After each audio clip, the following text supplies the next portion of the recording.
Alright, so I made a video a little while ago talking about could Homelander beat a Viltrumite, and a lot of the comments asked me to do the same thing, but with the Immortal, so here it is. Now, obviously, the Immortal is known for coming back to life after getting packed up, so for this, I won't be taking that into consideration. If you get smoked on, you lose. Now, even though the Immortal gets disrespected a lot, he's still a solid dude. It's just, he happens to live in a universe with a bunch of ridiculously overpowered characters, so that makes him look much weaker than he actually is. But let's not forget in Season 3 when the two time travelers had to come pick up Mark in the past just so he could defeat Immortal because Immortal had lost it and gone crazy, and he ruthlessly ruled Earth for centuries. Think about that.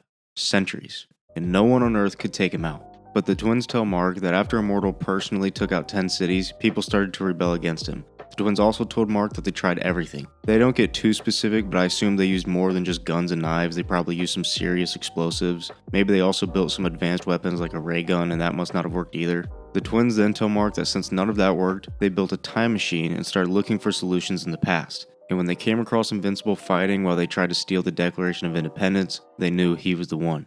He looked strong enough to take him out, which turned out to be true. He packed Immortal up, and I definitely can't show that, but this just shows how powerful Immortal is. Motherfuckers had to build a time machine to find a Viltrumite from the past to bring Immortal down because nothing else could.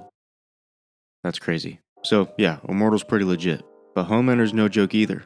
Well, sorta. Stillwell told Butcher that Homelander has no weaknesses, and that there's not a weapon on Earth that hasn't been thrown at Homelander. They all failed. There isn't a weapon on Earth that they haven't thrown at him. They've all failed. And through the whole first season of The Boys, this made sense. He seemed like an unstoppable, if Superman had become evil type of monster. When he was looking for Translucent, the boys started freaking out, and then we got that tense scene where he interrogated Frenchie, and you're just holding your breath because Homelander could end everyone in 2 seconds. But then seasons 2, 3, and 4 came out. The sewer scene when Homelander confronted Butcher and the boys, and then got whacked by a bus, and then went MIA for like several minutes. He low-key got dog-walked by Soldier Boy and Butcher, who had only used Temp V a couple of times and was brand new to his powers. He got outworked by Queen Maeve at the end of Season 3. And in Season 4, when Huey was being a peeping Tom in the vents and Homelander somehow didn't hear him, then he couldn't laser him, then he couldn't catch him, and Huey somehow escaped without a scratch on him. This motherfucker is a fraud.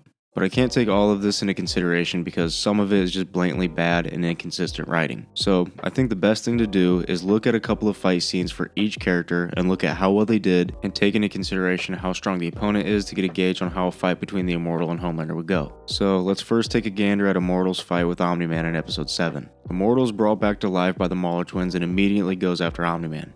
Now, we all know that Omni-Man is levels ahead of Homelander. He's shown multiple times how he's just on a different level, like when he destroyed that whole Flaxen planet effortlessly. That shit was crazy. And yet, Immortal was able to land multiple juicers on him and actually draw blood. He was also able to take a few licks from Omni-Man. And let's remember, Omni-Man just ate a multi-billion-dollar laser to the face and all it did was cause a little nosebleed. So, Immortal drawing blood is pretty significant. People argue this and say Omni-Man was actually tired from the house explosion that did nothing to him, the laser that caused him just a little nosebleed, and the kaiju that he only just started fighting. He's a Viltrumite. I'd argue he's still pretty fresh. Immortal, on the other hand, just came back from being dead, so take from that as you will. This was a legit fight. Immortal landed multiple blows that did damage, and Omni-Man landed multiple as well, and Immortal was able to continue. He did eventually get packed up, but this was a good, competitive fight, despite what some people say. Let's also take a look at his first fight with the Mauler twins. The Mauler twins are also legit. They're not scrubs. They're obviously not Viltrumite level, but they can duke it out with some of the strongest characters, and they're also one of the most intelligent characters in the Invincible universe. And Immortal Loki clapped him up pretty easily in this fight. He was also able to multitask and save multiple soldiers on his own while fighting off one of the twins. I also want to mention his technique. Immortal is old as hell, so he's probably had a lot of training in different martial arts, and his boxing actually looks really crispy. It's no Jerron Boots Ennis, but it's decent. Nice little slip, uppercut, straight down the pipe on southpaw. He also uses a nice little arm throw right here, so I wouldn't be surprised if he had some more Greco-Roman style wrestling moves in his bag, which would put him way ahead of Homelander, even if they were equal in terms of strength and durability, which I don't think they are. Actually, in most of Immortal's fights, he looks like he has some legit martial arts training, which doesn't surprise me considering he's been around for such a long time. Motherfucker was Abraham Lincoln. Alright, now let's look at Homelander. The first thing people like to point out is how Homelander could laser Immortal and call it a day. Not true. Homelander's laser vision really only works on characters who aren't that durable. Butcher on Temp V was able to eat it no problem, Soldier Boy was able to eat Butcher's no problem, and Homelander and Butcher lasered each other, so their lasers seem pretty equal. Queen Maeve was also able to eat it, so really anyone who's decently durable can eat it, so Immortal would probably be fine. But for fights, we don't have much to go off of. Homelander is kind of just like that bully in movies that had a growth spurt earlier than everyone else, or was just older compared to little kids, and so he can pick on everyone even without any training because he's just so much bigger and stronger than everyone else. That's pretty much Homelander. Blow A train. He hasn't really faced anybody more powerful than him, but when he did face somebody similar to his level, Soldier Boy, it didn't go as well. Soldier Boy landed a few good licks, Homelander landed some back, and he kind of had Soldier Boy up against the ropes for a second, mainly because of the poor fight choreography. Why is Soldier Boy just sitting there and taking it? Homelander's a 6-inch sub's length away and Soldier Boy's hands and legs are free. Kick him in the nuts.